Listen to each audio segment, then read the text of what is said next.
Vamos con el maestro Ricardo Sevilla, periodista independiente, escritor, columnista del diario Basta y miembro de esta familia sin censura, porque hoy viene a dejar la víbora chillando con otra investigación especial.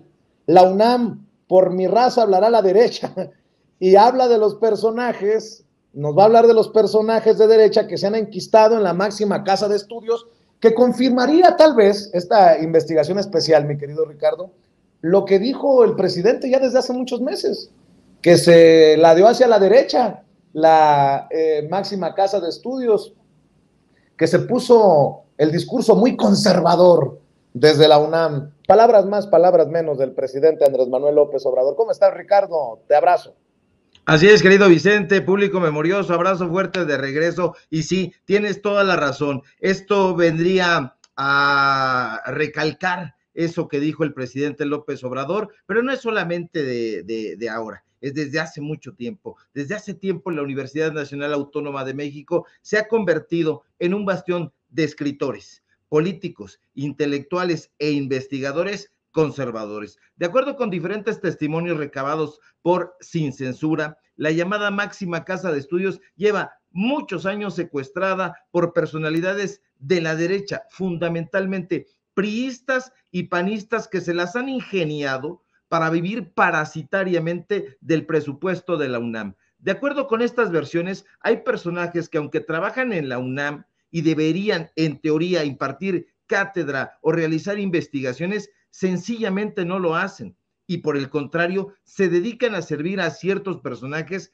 que son los que están detrás de ellos. Testimonios recogidos en el Instituto de Investigaciones Sociales, el Instituto de Investigaciones Jurídicas, el Instituto de Investigaciones Filológicas e incluso en la Facultad de Psicología nos revelaron que al interior de la UNAM hay una especie de mafia conservadora que tiene a la máxima casa de estudios tomada. Declaraciones de profesores, profesoras e investigadores que trabajan en esa casa de estudios aseguran que detrás de ciertos personajes e investigadores se encuentra la mano de Enrique Krause, Héctor Aguilar Camín, Eduardo Medina Mora e incluso Emilio Álvarez y Casa. Sí, fuentes al interior de la UNAM denuncian, por ejemplo, que Héctor Aguilar Camín, el dueño y director de la revista Nexos, tiene influencia en el Centro de Investigaciones sobre América Latina y el Caribe, el CIALC, ¿a través de quién?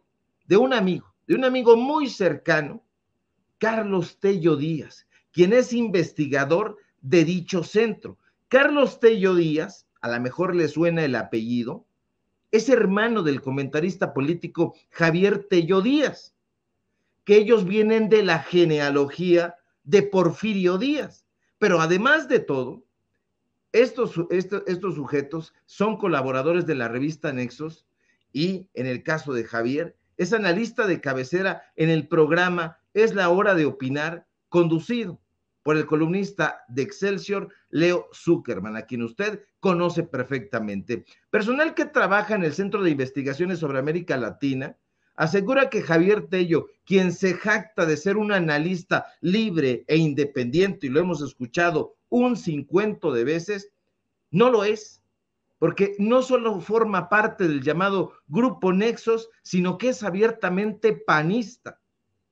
Y es que al revisar el Registro Nacional de Militantes del PAN, que se encuentra albergado en la Plataforma Nacional de Transparencia, pudimos verificar que en efecto Javier Tello, compañero de panel de Gibran Ramírez Reyes, está afiliado al PAN desde el 20 de febrero de 2014.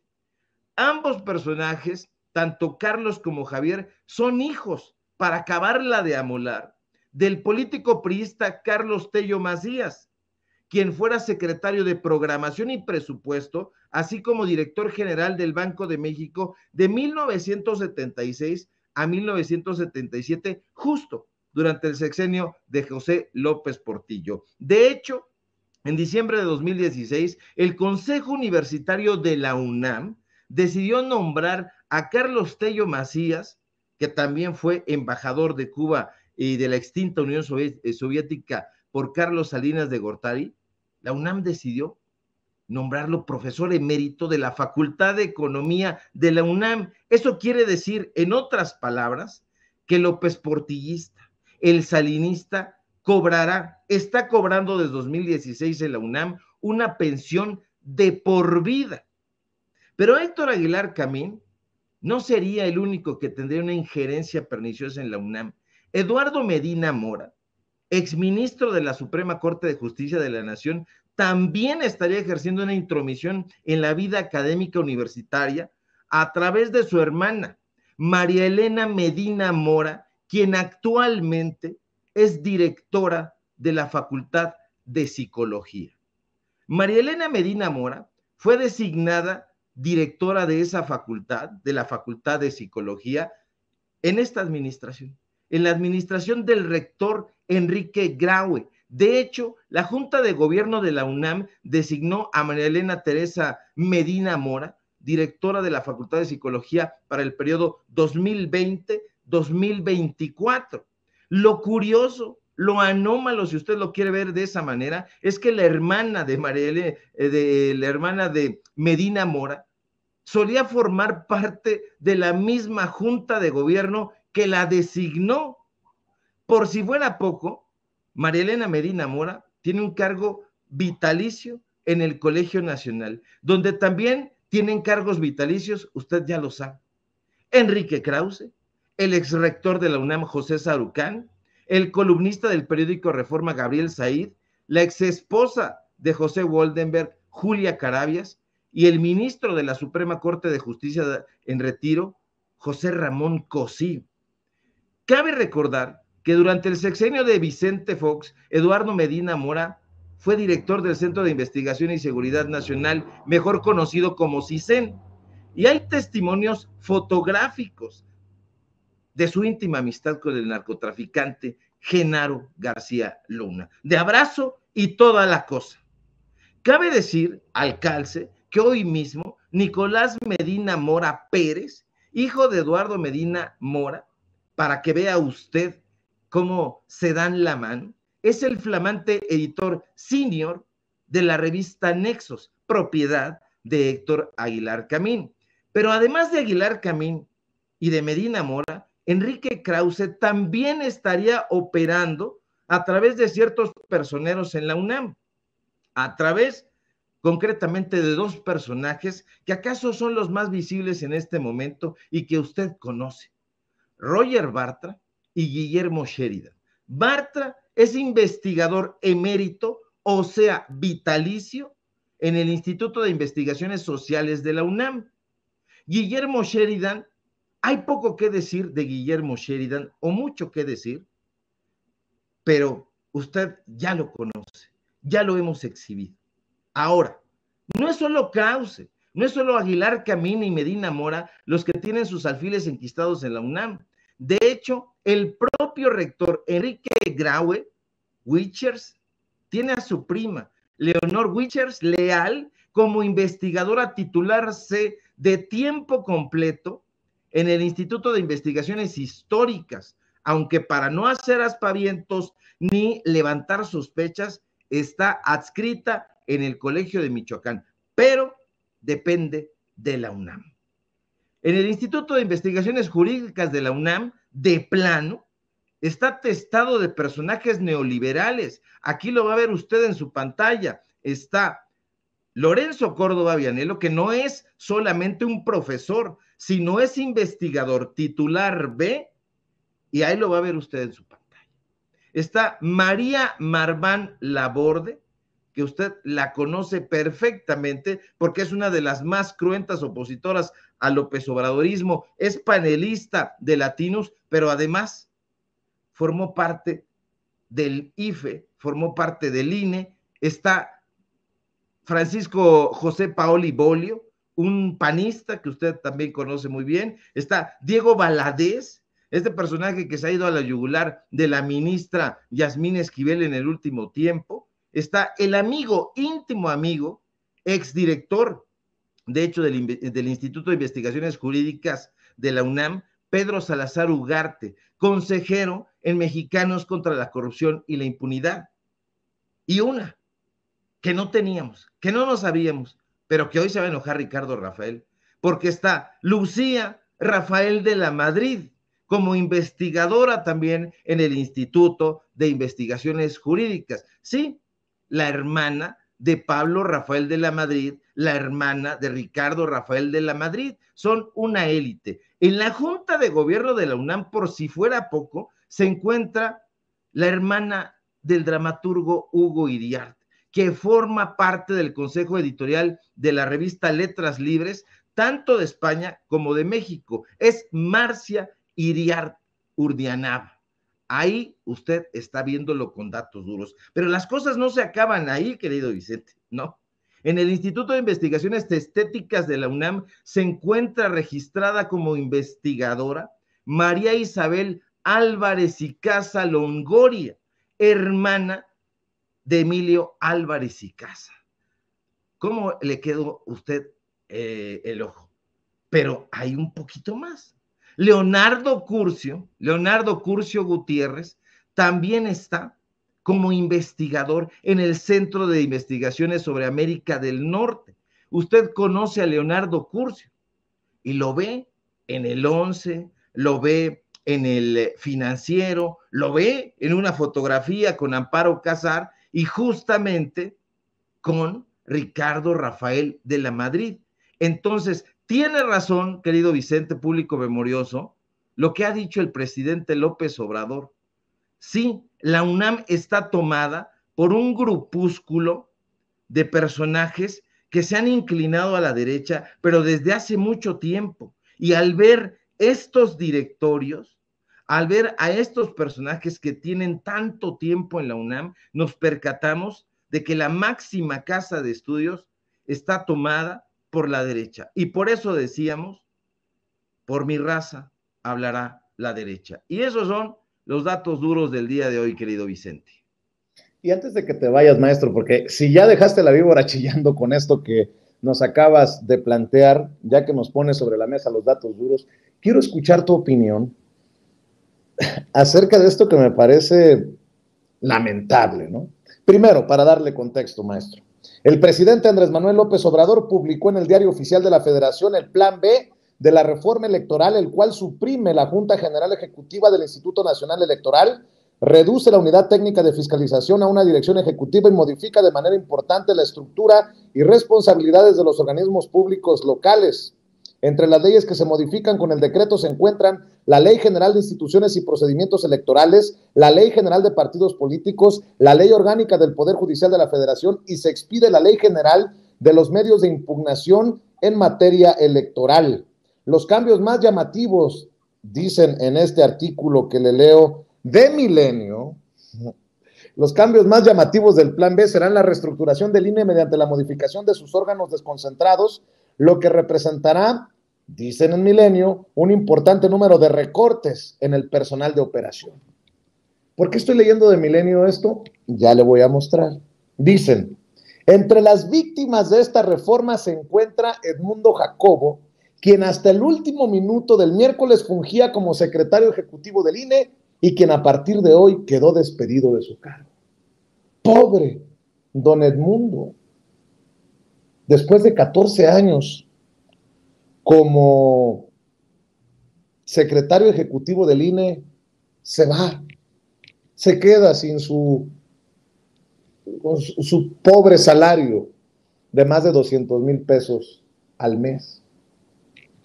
Bueno, tan dolidos están que fíjese lo que ocurrió. Es que esto está para la locura. Fíjese lo que ocurrió en el Foro Global sobre Democracia Directa Moderna. Participa Patricia Mercado, la senadora de Movimiento Ciudadano, quien es mi paisana. Y de paisano a paisano, Patricia, no haga estos ridículos. Vea y escuche lo que pasó en la participación de Patricia, a quien yo he respetado mucho por tantos años, pero la verdad, Patricia, en esto sí es una payasada. Foro Global sobre Democracia Directa Moderna. Y esto es lo que pasó en la participación de Patricia Mercado en torno al pobrecito de Edmundo Jacobo, al que le andan llorando, literalmente llorando. Vea y escuche. Mandarle un saludo a Edmundo Jacobo, que ha sido el secretario ejecutivo, un funcionario ejemplar en el Instituto Nacional Electoral, perdón.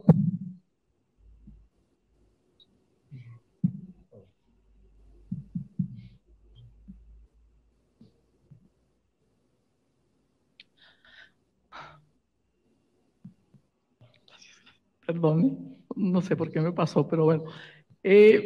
Gracias. Edmundo Jacobo, que es un funcionario que ha tenido 15 años y que ha sido muy importante y que hoy amanece despedido por estas nuevas reglas.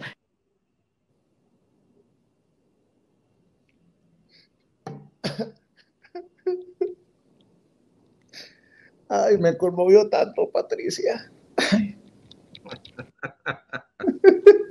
Mira, el violín con Toño, las lágrimas de cocodrilo aquí.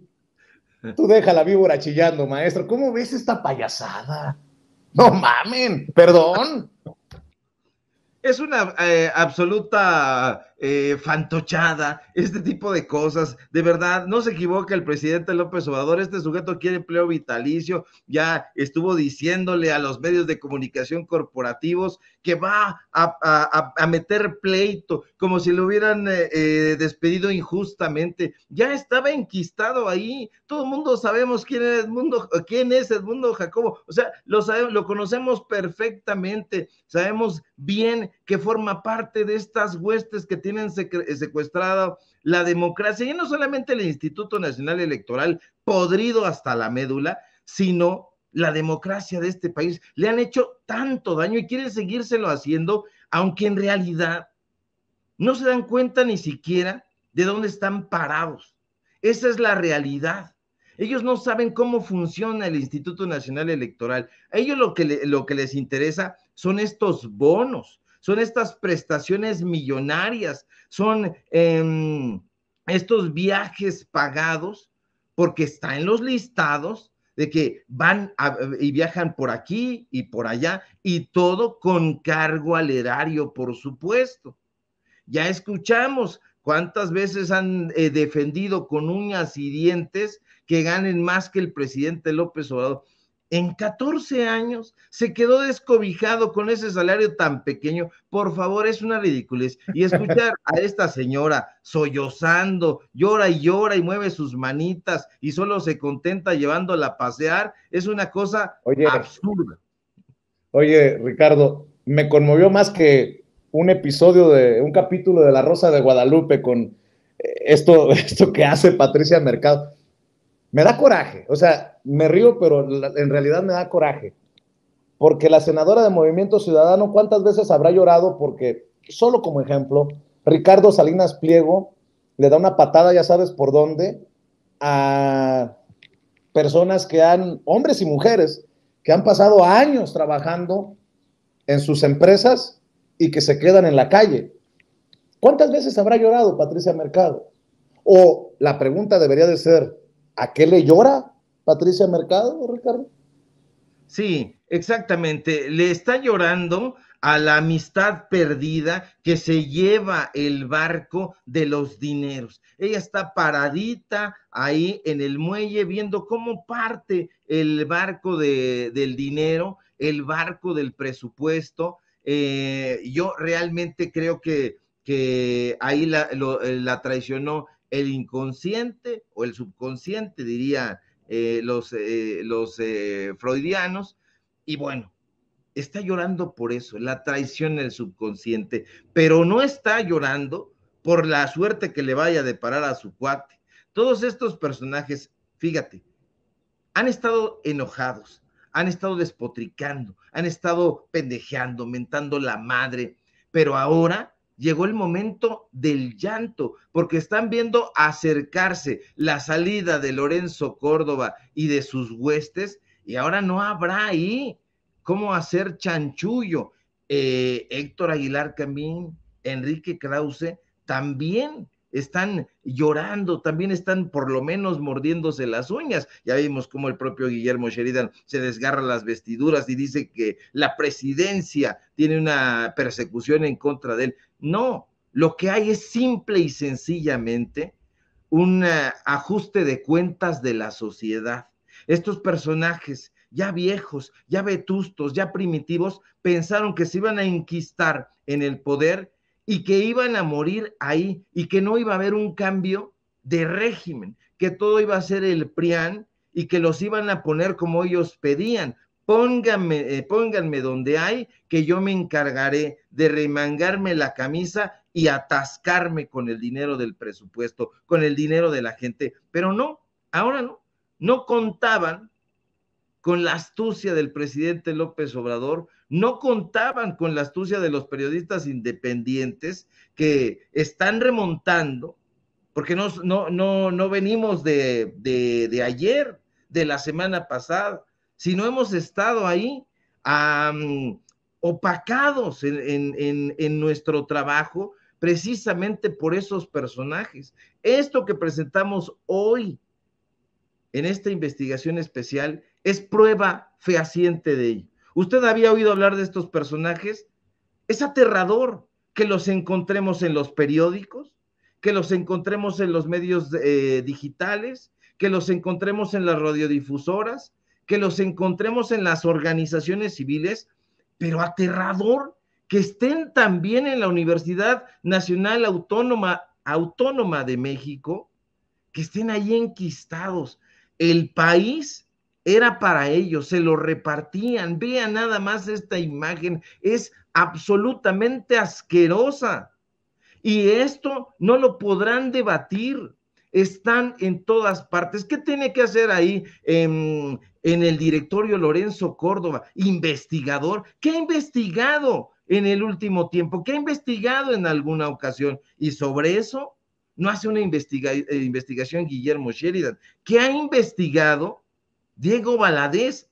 Él ya no investiga porque es un emérito. ¿Qué ha investigado? ¿Quién es Lucía Rafael de la Madrid? ¿Cuántos personajes, y lo sabe la gente de la comunidad universitaria, han trabajado con uñas y dientes y en desvelos para poder encontrar una oportunidad en lo profesional, en lo académico?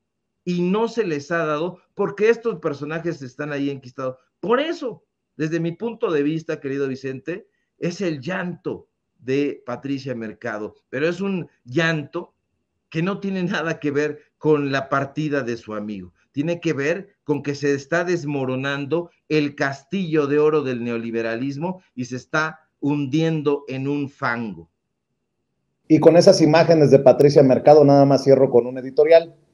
Si ayer dije que Lili Téllez había sufrido del fenómeno Margarinflas al decir una cosa y otra en esta entrevista que tanto le hemos criticado por defender los gobiernos de Fox, de Calderón, por decir que Sonora se siente orgullosa de ella como precandidata a la presidencia de la República, pues quiero decir que Patricia Mercado ya se infectó con este virus liliteyesco.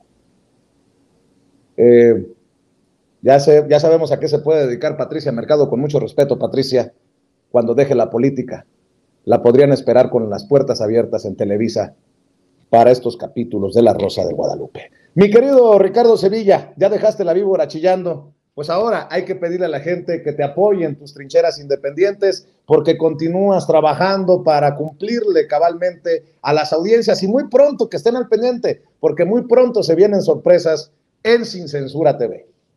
Así es, querido Vicente, público memorioso, atentos con las sorpresas que estamos preparando justamente para llevarle a usted la información que usted merece, con datos duros, con fotografías, nada de montajes, nada de esas tonterías. Así que permanezca, por favor, muy atento a la programación, a algo que estamos trabajando desde hace ya muchísimo tiempo, y por lo pronto síganos en nuestras redes sociales, en Twitter, @SevillaCrítico, en Facebook, Ricardo Sevilla, así nada más, síganme en Paralelo 24, donde estamos subiendo justamente estos reportajes, síganos también en el diario Basta, donde somos columnistas, y por supuesto en YouTube, en Ricardo Sevilla, Los Datos Duros. Hoy tenemos informativo en punto de las 8:30, y síganos aquí, desde luego, en La Familia Sin Censura, donde estamos participando al filo de las 11 de la mañana, así que si todo marcha bien, ojalá que sí, nos encontramos por aquí el día de mañana y estamos muy atentos a la información, querido Vicente. Un fuerte abrazo. Igualmente, mi querido Ricardo Sevilla, el maestro Ricardo Sevilla, hablando con nosotros sin censura.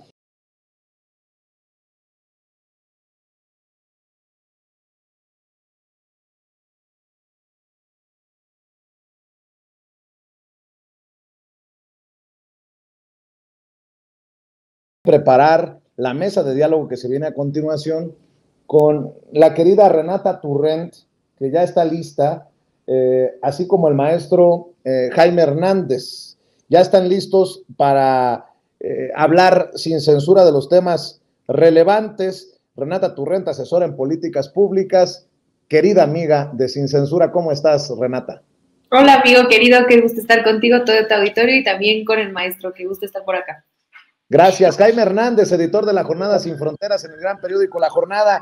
Querido Jaime, buenas tardes. ¿Cómo estás, querido Vicente? Hola, Renata, querida, ¿cómo están? Bueno, vamos a empezar con estas imágenes que seguramente les van a poner los pelos de punta a los conservadores, a la gente que no quiere al presidente López Obrador. Les voy contando. Acaba de subir el presidente Andrés Manuel López Obrador un video por cuestiones de derechos de música. Nada más los voy a comentar. Miren cómo está con una camiseta polo, con su camisa a cuadros. Y esto es lo que le van a criticar, que no está con sus necesariamente trajes Hugo Boss o Salvatore Ferragamo, pero el presidente Andrés Manuel López Obrador, muy cómodo, dice que ayer por la mañana, al mediodía y en la tarde, noche, habló con nuestros amigos, los presidentes de Brasil, Colombia, Cuba y Argentina, y han convenido reunirse por videoconferencia para enfrentar la inflación y ayudarnos mutuamente, dice el presidente Andrés Manuel López Obrador. También anuncia que se invitará a nuestros afines compañeros, los presidentes de Chile y Bolivia, y a la presidenta Xiomara de Honduras, dice el presidente Andrés Manuel López Obrador. Si lo critican por andar jugando béisbol, ahora imagínense qué dirán esos conservadores, porque el presidente anda cómodo en su oficina hablando con sus amigos, los líderes de otros países. Pero bueno, le duela a quien le duela, le pese a quien le pese, mi querida Renata. Creo que hay muchas noticias que compartir precisamente en temas económicos, ¿no? ¿Qué decían del presidente? No, hombre, tiene broncas con los empresarios. Pues el más importante del mundo ya anunció que pondrá su planta de ensambladora de autos de Tesla en nuestro país, y así sucesivamente. Por cierto, el peso ya bajó de los 18 por unidad frente al dólar. Nada más pregunto porque ayer por la noche andaba como en 18.09 frente al dólar.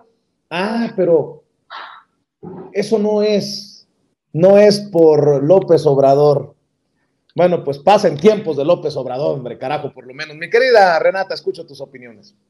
Sí, acuérdense que cada vez que baja el peso, ahí está de la Madrid diciendo que en realidad eso no es positivo para la economía mexicana, que es de verdad un disparate. Si cualquiera de nosotros nos atreviéramos a salir a decir un disparate de ese tamaño, perderíamos nuestros espacios por estar diciendo mentiras y tonterías así, ¿no? Entonces, un poco habla de la manera en la que los medios de comunicación permiten que este tipo de mentiras, de fake news se digan en televisión, en espacios sin ninguna consecuencia. Pero bueno, hablando ahora sí de los anuncios del presidente, a mí me gustaría dividirlo en tres pequeñas opiniones. La primera es un poco retomar esta pregunta que hace Violeta Vázquez Rojas después de la marcha, y es un poco es una pregunta genuina que yo tampoco entiendo y que creo que sería interesante que la oposición nos pudiera aclarar qué es lo que en realidad fueron a protestar, ¿no? Porque sabemos que esa clase social que mayoritariamente, no toda la gente que fue, pero mayoritariamente la clase alta mexicana que se fue a manifestar el domingo, pues es gente que pensarías que mientras sus intereses económicos no se toquen, pues en realidad nunca habían salido a las calles, nunca se habían preocupado por ni la democracia, ni los derechos, ni absolutamente nada, ¿no? Su vida está resuelta en lo privado, por lo tanto, en la vida pública, ellos, mientras no se tocaran sus privilegios, no necesitaban salir a protestar nada. Pero hoy la realidad de ellos es la misma. De hecho, la economía está mucho mejor que en periodos neoliberales. Entonces, Violeta preguntaba de manera genuina, ¿por qué es que están saliendo, ¿no? Ni la inseguridad, ni la economía están fallando. Entonces, no nos queda claro, más allá de algunas sospechas de clasismo, racismo que los articula, pues en realidad no queda muy claro qué es lo que en realidad están protestando, porque nadie cree que en realidad fueron a protestar la democracia, ¿no? Ahora, en este sentido, un poco, ahora sí, hablando del tema económico, es muy interesante analizar qué es lo que está haciendo el presidente López Obrador. A diferencia de los gobiernos neoliberales, donde ahora sí que la política económica, la política industrial, pues la dictaba Estados Unidos y la dictaba el más rico, ¿no? Ahora, por primera vez, por lo menos en lo que yo tengo de vida, que yo tengo los 36 años del neoliberalismo, hay un plan de política industrial y hay un plan de política económica. No es simplemente al mejor postor o a lo que nos dicten desde Washington. Y el presidente López Obrador lo que decide es fortalecer la economía de abajo, que fue una de las claves para que la economía de este país no se cayera durante la pandemia. Y por otro lado, busca inversiones estratégicas, no solamente públicas, el Tren Maya, la refinería, etcétera, no solamente se invierte dinero público en infraestructura, sino también se atrae inversiones extranjeras, ¿no? Recordad que estamos en récords de inversión extranjera, y este anuncio que se hace esta semana de Tesla, todavía más, ¿no? Y además lo hace siempre cuidando que el medio ambiente, en este caso el agua en Nuevo León, los trabajos sean dignos, es decir, se hace una política industrial siempre teniendo en mente el bienestar de la gente, primero, ¿no? Antes de cualquier otra cosa.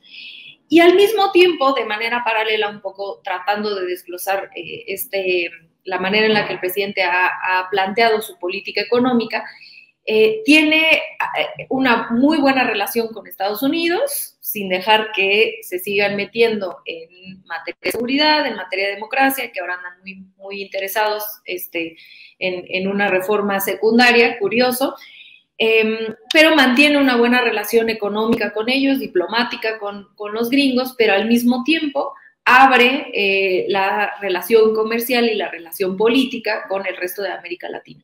Y esto en miras a tratar de bajar la inflación, porque, como hoy explicó en la mañanera, ni México, ni Estados Unidos, ni ningún país es el único país que está viviendo inflación, ¿no? Es una consecuencia mundial de la pandemia, de la guerra Rusia-Ucrania, y por lo tanto una colaboración entre países puede ayudar a que las variables que han sido difíciles de controlar en cuanto a la inflación puedan por lo menos mitigarse. Entonces, y esta relación con América Latina, donde busca disminuir o por lo menos controlar la inflación, en específico en el tema de los alimentos, no solamente o trasciende una política económica, ¿no? Trasciende eso porque también es una relación política con países en América Latina que hoy gobierna la izquierda y que son aliados de México, un poco para enfrentar cuestiones económicas, pero también, insisto, cuestiones políticas de la antidemocracia de la derecha que vemos la vimos en Bolivia, la estamos viendo en Perú, y probablemente entremos al tema más tarde, pero también la vemos tratarse de gestar en México con esta mentira de que la 4T quiere acabar con la democracia y un poco entrando los gringos. Entonces es claramente una alianza económica, pero también política, mis queridos amigos.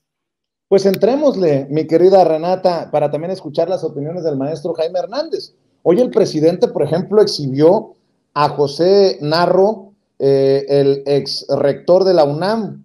José Narro, el presidente se pregunta, ¿cómo es posible que este priista haya sido rector de la UNAM?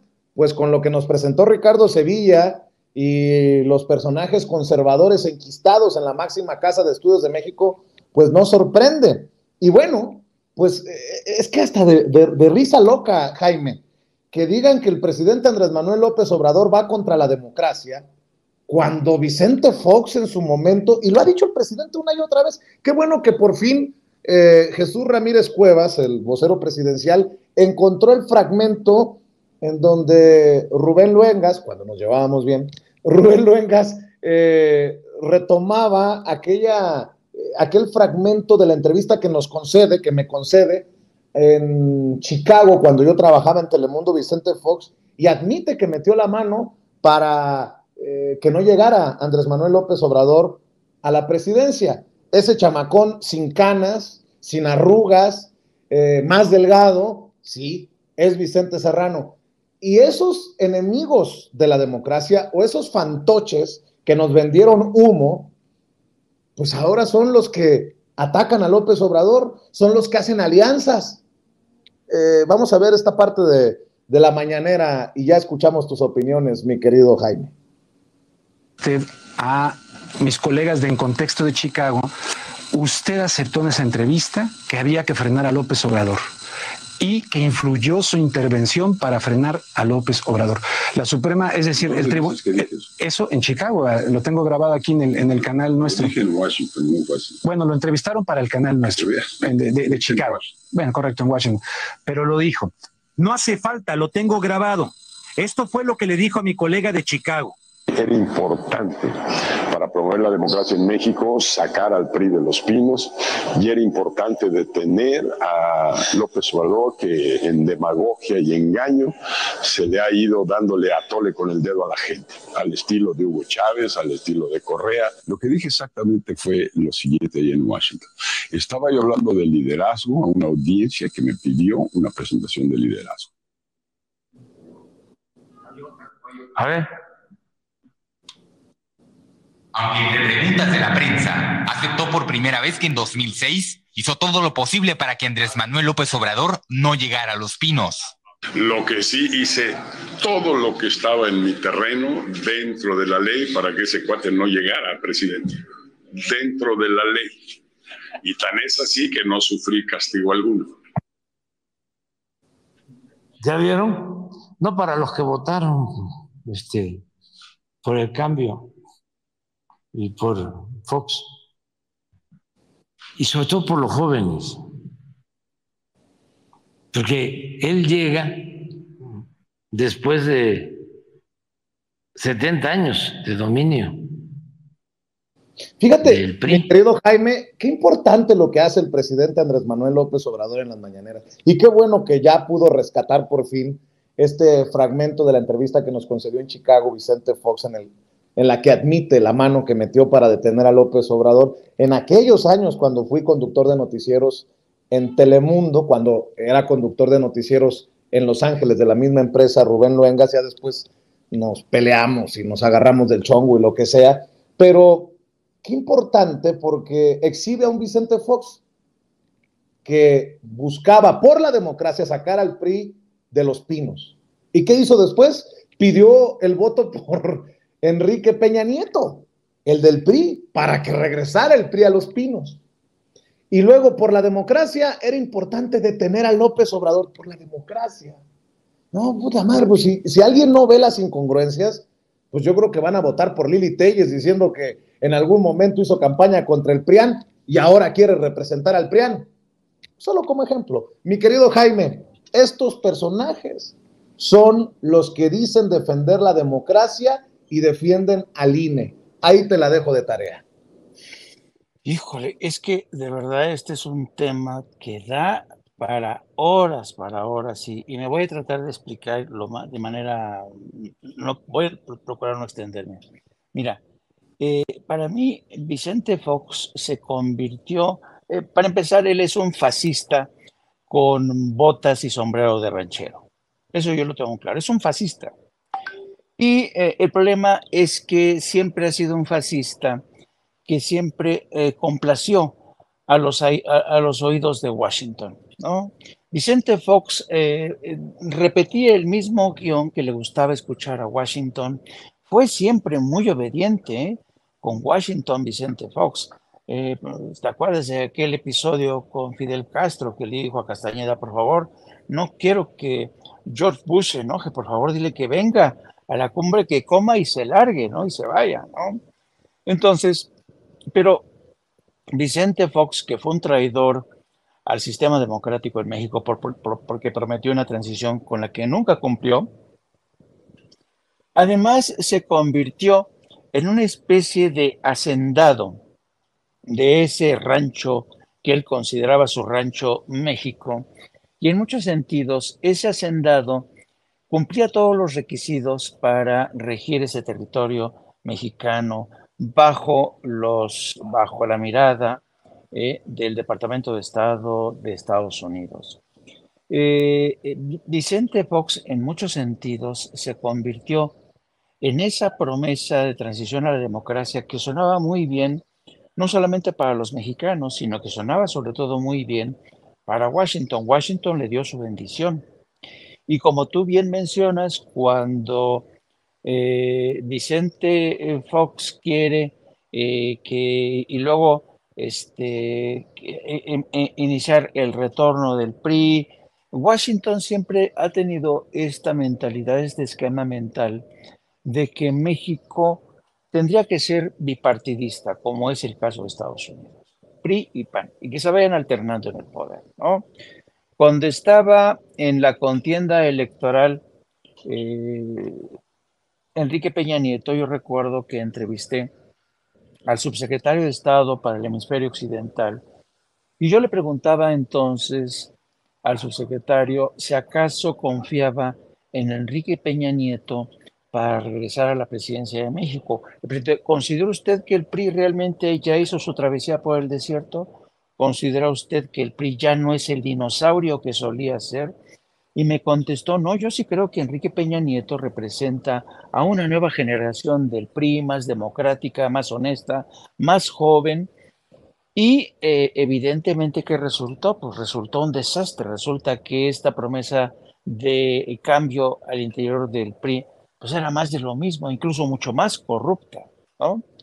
Entonces, en Washington siempre han visto y siempre vieron a Andrés Manuel López Obrador como una amenaza, y por eso les caía muy bien el discurso de Vicente Fox, el presidente más ignorante que ha tenido en toda su historia México.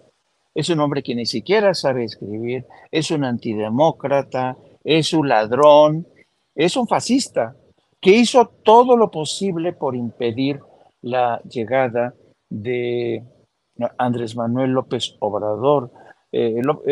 Vicente Fox era el hombre que en cenas de gala en Washington prometía que iba a subirse en un caballo y dirigirse directamente hacia Venezuela para derrocar a Hugo Chávez.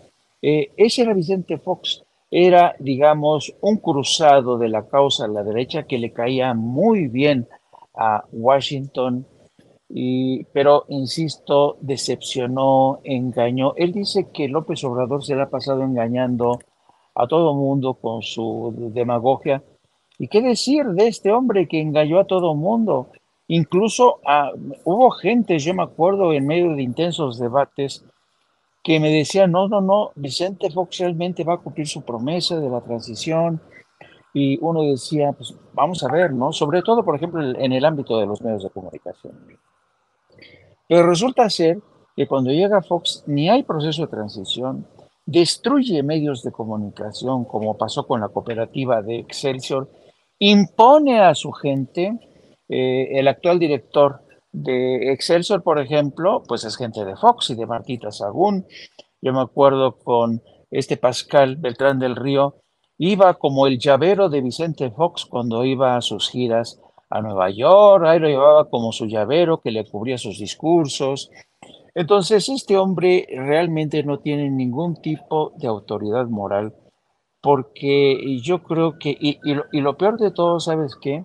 Es que no se ha dado cuenta que México ha cambiado completamente de piel, las cosas han cambiado mucho en México, su voz ya no es escuchada casi por nadie, y se repite, aunque se repita hasta la saciedad en marchas, en mítines como las que vimos el pasado domingo, y yo creo que la presencia constante de Fox, lejos de ayudar a una oposición sin rumbo, sin líderes serios, con fuste intelectual, con fuste político, está haciendo un flaco daño. Y el problema con Vicente Fox es lo mismo que pasa con Vicente Fox. Se han convertido, después de dejar la presidencia, en títeres de esta extrema derecha, esta derecha mundial. Calderón y Fox, ¿te refieres a Calderón y Fox? Exacto, perdón, no sé si dije otra cosa. Sí, mencionabas a Fox 2 veces, pero me imagino que te referías a Calderón, que se la pasa pisteando con los ultraconservadores como Aznar allá en España. Exactamente, entonces estos dos hombres se han convertido en títeres de esta extrema derecha que busca de cualquier manera descarrilar cualquier posibilidad que Morena mantenga la presidencia. Lo dijo el propio Calderón en su participación hace 4 años en la Fundación Internacional Conservadora en Madrid, que auspicia a Mario Vargas Llosa. Él hablaba de que si la izquierda se la pasaba conspirando en el foro de Sao Paulo, la derecha tenía su derecho a conspirar para ir contra estos monstruos, porque dijo, nosotros no somos como el Quijote que combatió molinos de viento, dice, nosotros combatimos a verdaderos monstruos, refiriéndose a Andrés Manuel López Obrador, refiriéndose a Gustavo Petro, refiriéndose a Lula da Silva, por ejemplo. Así es, mi querido Jaime, y precisamente en este entorno, las opiniones de los consejeros que ya se van, mi querida Renata. Ciro Murayama, llegó la hora de la Corte, nos toca activarnos ahora mismo. Así comparte Ciro Murayama en sus redes. La Constitución dice que el secretario ejecutivo del INE es designado por su Consejo General. El Plan B cesó hoy a Edmundo Jacobo, violando la Carta Magna. El INE ya acudió al Tribunal Electoral del Poder Judicial de la Federación para revertir la invasión a su autonomía, dice Ciro Murayama. Por cierto, no deberíamos de sorprendernos si la Corte Suprema de Justicia de la Nación le da por su lado al INE, pues porque hemos señalado una y otra vez el camino que ha tomado con Norma Piña, la actual presidenta de la Suprema, el Poder Judicial.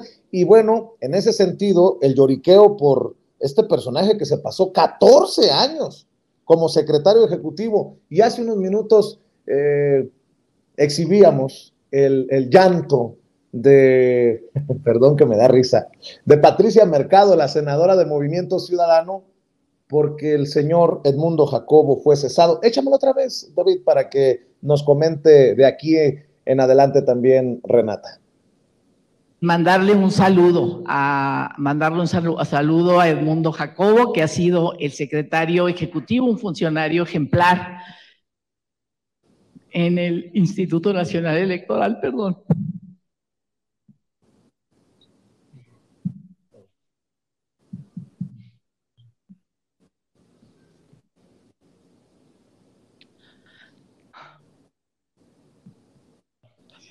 Perdón, no sé por qué me pasó, pero bueno. Gracias. Edmundo Jacobo, que es un funcionario que ha tenido 15 años, que ha sido muy importante y que hoy amanece despedido por estas nuevas reglas. A ver, pareciera que don Edmundo Jacobo se nos adelantó o algo por el estilo. A ver, ¿de qué estamos hablando? Pero bueno, seguramente así como Patricia Mercado, hoy amanecieron llorando Lencho y Ciro. Andarán con los ojos muy hinchados el día de hoy. Mi querida Renata, ya, pitorreo aparte, broma aparte, dame tu opinión. Bueno, yo sí espero que la senadora haya estado actuando, porque si no, verdaderamente no me queda muy claro como pues ese show que armó y por qué lloraría. No, probablemente se va a ir con con millones, me atrevo a decir, millones de pesos del INE, después de haber estado ahí 15 años cobrando mucho más que el presidente. Y no olvidar que este señor que hoy se va, Edmundo Jacobo, fue el que estaba en la llamada de Lorenzo Córdoba, esa famosa llamada racista donde se burlaba de un ciudadano, ¿no? No se nos olvide, él era y fue partícipe y le dio cuerda, y si bien las declaraciones graves fueron por parte del consejero Lorenzo Córdoba, pues él es su amigo y con el que estaba hablando, ¿no? A ver, a mí lo que me gustaría decir en esta respuesta son quizá en dos fases. La primera es este desnudo que hacen los conservadores, ahora sí que de todos los partidos y todas esas instituciones donde se lograron enquistar muchos de estos cuadros de la derecha, como Lorenzo Córdoba, como Ciro Murayama, etcétera, y de repente, conforme avanza la transformación, cada vez se desnudan más de esa defensa férrea que tienen por sus privilegios, ¿no? Es tan obvio el hecho de que no están defendiendo una causa, no están defendiendo derechos, lo que decía yo en mi intervención anterior, sino están defendiendo privilegios y están defendiendo compadres que tenían ahí cobrando dinero público como si fuéramos el país más rico del mundo, ¿no? Es una vergüenza los sueldos que tienen en los altos mandos del INE, y el de este señor Edmundo Jacobo pues no es la excepción. A mí me hace pensar que todo este show que se está armando alrededor de Edmundo Jacobo, lo que veíamos ahorita de la senadora, vemos que Edmundo Jacobo está en un tour de los medios de comunicación, pues los que ya se imaginarán, los de la derecha, anda haciendo tour hoy para decir que otra vez esta misma cantaleta, que el presidente López Obrador está en contra de la democracia, que se están violando, que se está acabando con la democracia, etcétera, sin presentar en realidad ninguna prueba de estos dichos. A mí no me sorprendería que Edmundo Jacobo acabara convirtiéndose en uno de los personajes que surgen en esta búsqueda de un líder de parte de la oposición. Yo siempre creí que Lorenzo Córdoba habría sido un buen candidato para la oposición porque los representa muy bien, ¿no? Pues es un neoliberal, un tecnócrata, racista, fifí, creo que hubiera hecho un gran trabajo como representante del bloque conservador como candidato. Lo que pasa es que él decidió no renunciar a su puesto en el INE a tiempo para haber podido ser candidato presidencial. Tuvo que haber renunciado el 23, como en abril, no quiero decir la fecha para no equivocarme, pero me parece que es el 23 de abril del año pasado, porque necesitas al menos 2 años antes de que empiece la campaña presidencial para poder ser, constitucionalmente está inhabilitado para ser candidato presidencial, tanto él como Ciro Murayama. Pero yo creo que cometió un error político. Yo creo que no se dio cuenta que él podría haber sido quien aglomeraba a estas demandas falsas, o estas falsas demandas por parte de la oposición, y que sí encapsula toda esta esencia de ese conservadurismo en México. Pero creo que Edmundo Jacobo, haciendo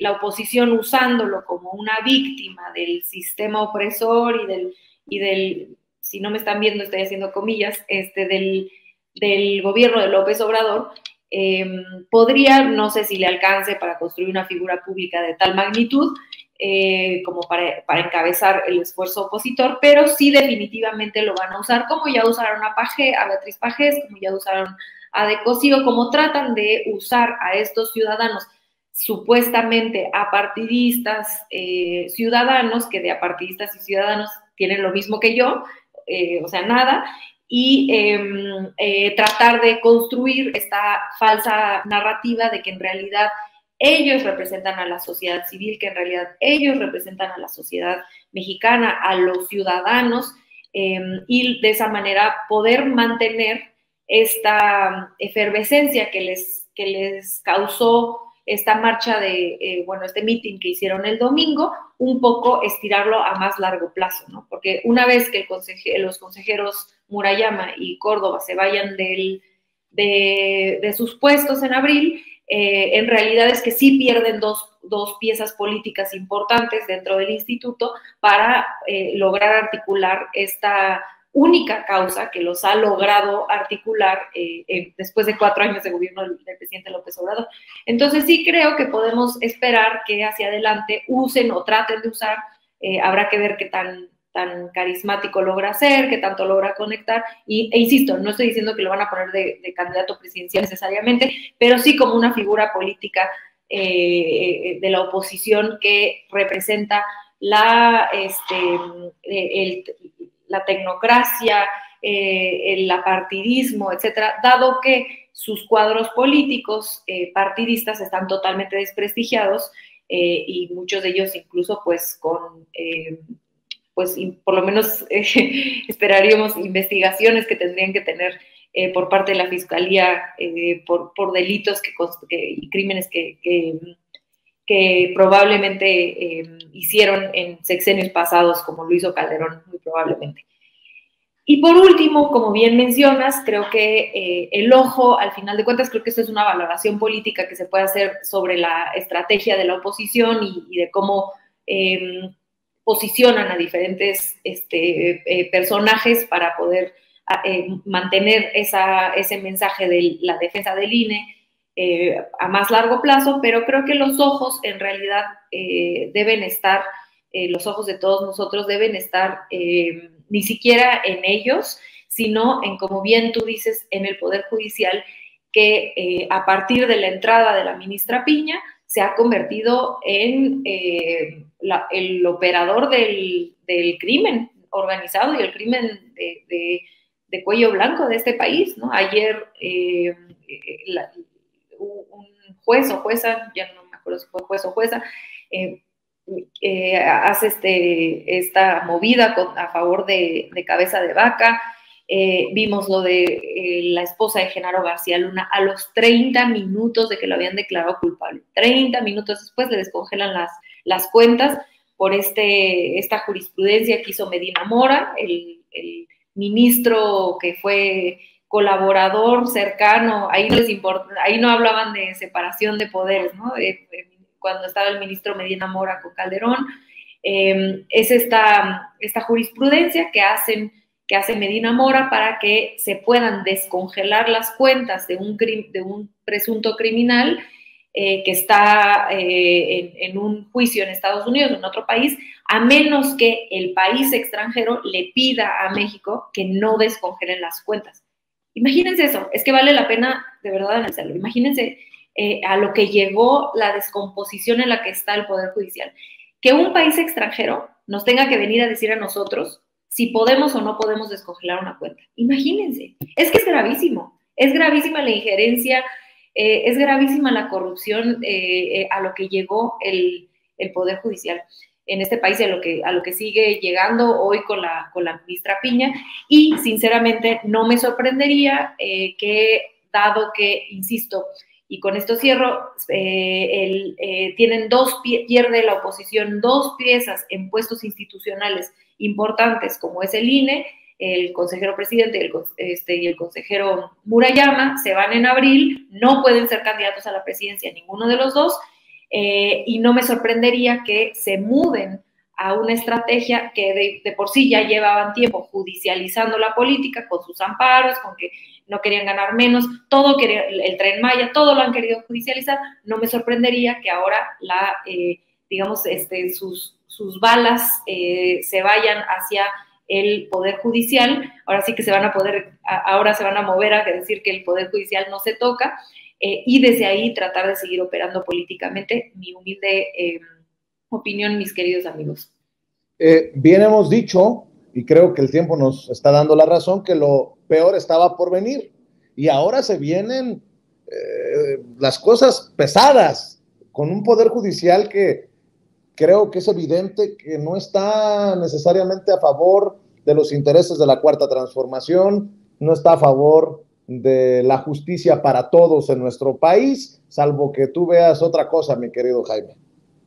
No, yo coincido mucho con el análisis de Renata. Yo creo que desafortunadamente el Poder Judicial se ha convertido en el principal garante de lo que fueron los intereses creados, de políticos corruptos, porque, fíjate, yo creo que México, a lo largo de su historia, creció la naturaleza del Estado mexicano, fue la de un Estado clientelar, ¿no? Un Estado que tenía múltiples clientes, porque necesitaba, pues era un Estado naciente, que necesitaba el respaldo desde múltiples frentes, del ejército, del aparato judicial, de los medios de comunicación, de partidos políticos. Entonces, el Estado mexicano nace con la vocación de un Estado clientelar, porque tiene que preservar muchos de los intereses y los privilegios de esa oligarquía que nos viene desde la época de Porfirio Díaz.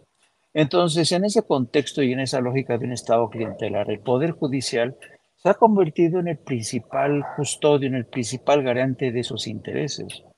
Por eso, esta cultura de los magistrados como los señores, yo he repetido una y otra vez hasta la saciedad, yo no conozco realmente en el mundo, a lo mejor se me escapa algún país de África o de América Latina, pero yo no conozco un país en el mundo donde el Poder Judicial tenga tantos privilegios, tantos privilegios. El salario que devengan los magistrados, es impresionante. El grado de autonomía, por decirlo de manera amable, de algunos magistrados es escandaloso. La forma en que se manejan los ministerios públicos, la forma en que el poder ha cortejado desde siempre al Poder Judicial es evidente precisamente en los salarios, en las prerrogativas, en los beneficios que tienen los jueces, los magistrados de la Suprema Corte. La Suprema Corte de Justicia incluso tiene un canal de televisión. Un canal de televisión. Eso no pasa en otras partes del mundo. En Estados Unidos, el Departamento de Justicia no tiene un canal de televisión.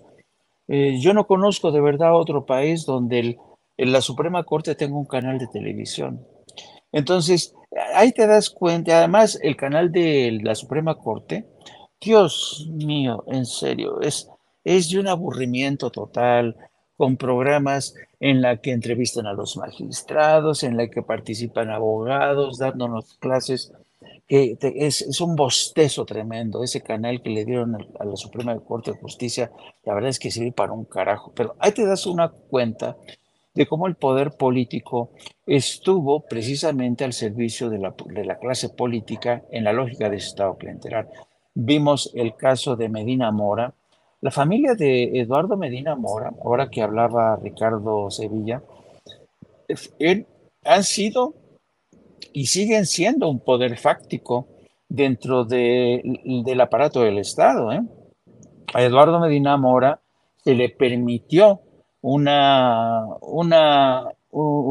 retirada graciosa de la Suprema Corte sin dar ninguna explicación, sin explicar de dónde había surgido esta fortuna que se le descubrió.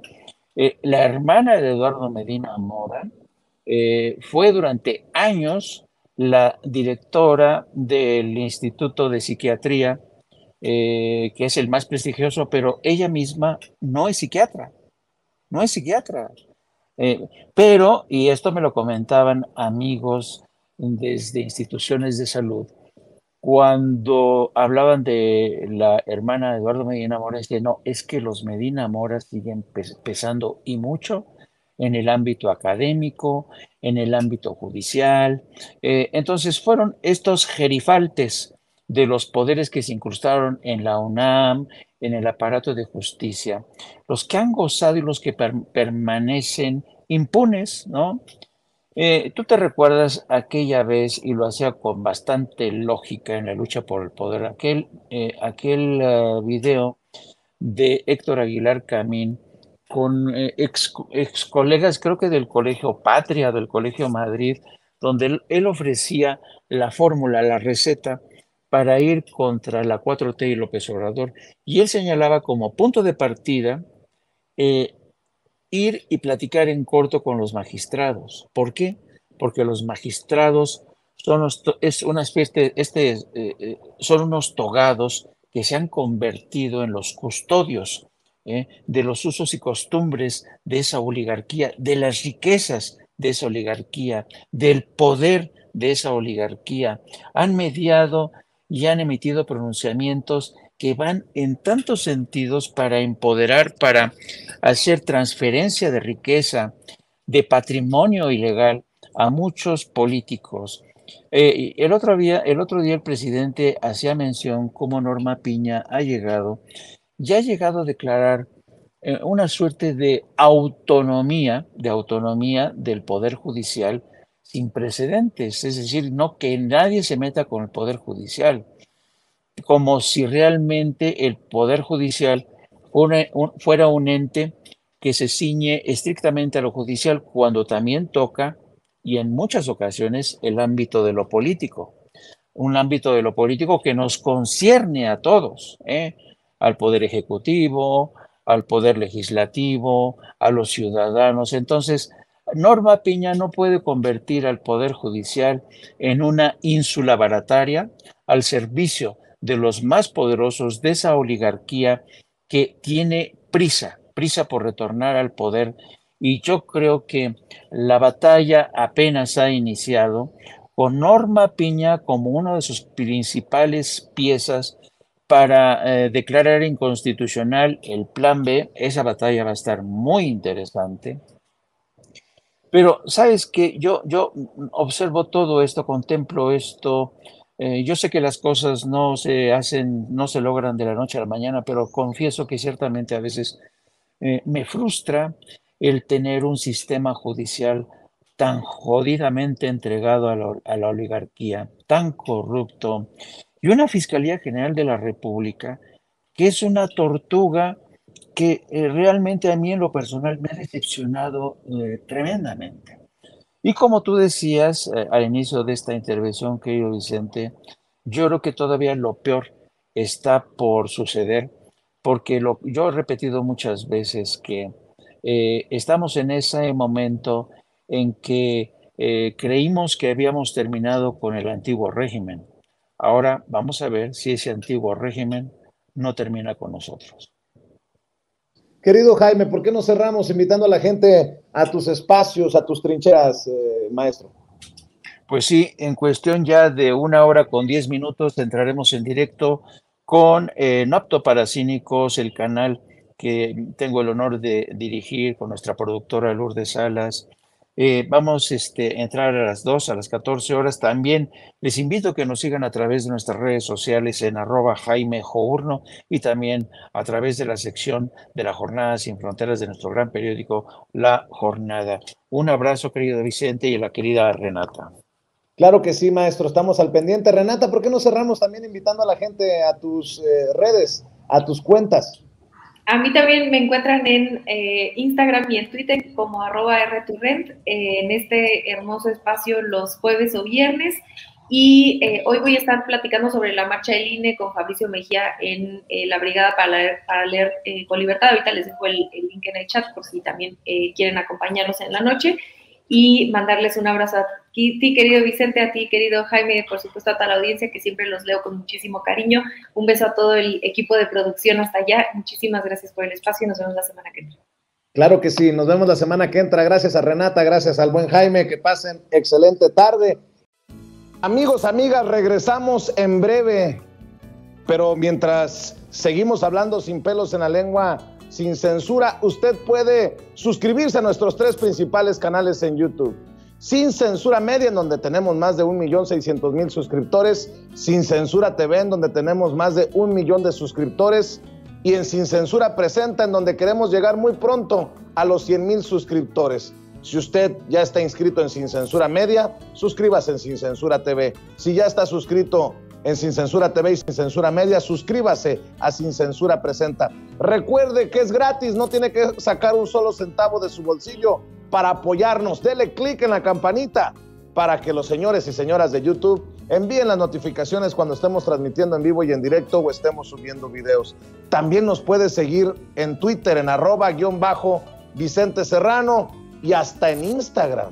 Ojo, también estamos en Instagram. Son nuestras redes sociales y con el apoyo de ustedes seguimos creciendo, porque con ustedes todo, sin ustedes nada.